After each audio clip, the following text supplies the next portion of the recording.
present the Atang Ken Panagyaman, an offering and thanksgiving. The presentation revolves within a family who are great in producing crops from the paddy fields.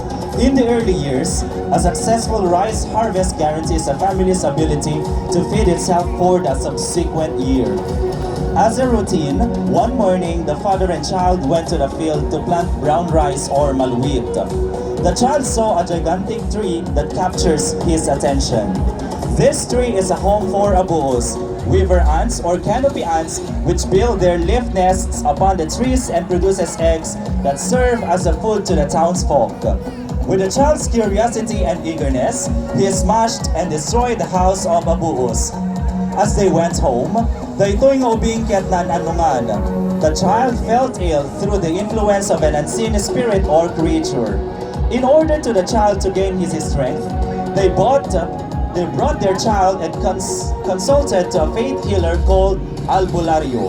The family claims that the practitioner have the supernatural powers that modern medicine does not provide.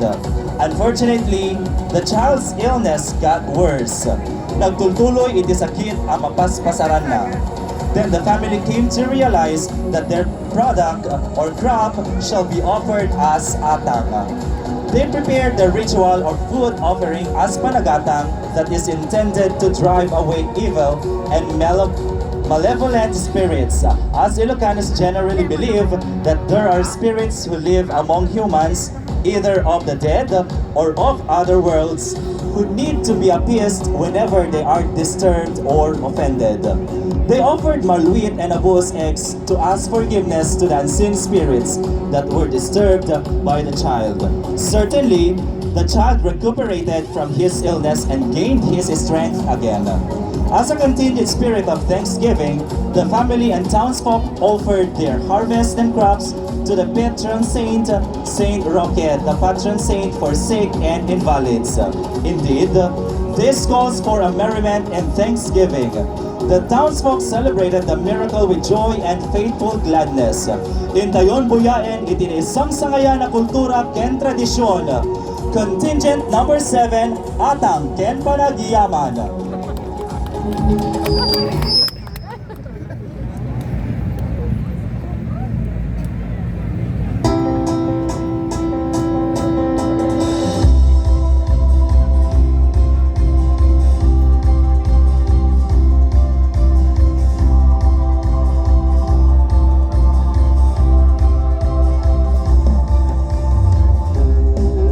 Asawa, nagalit na limos kita parta.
tuy pagi, tuy ubing nga nasuhi, paglahingin tuy ubing.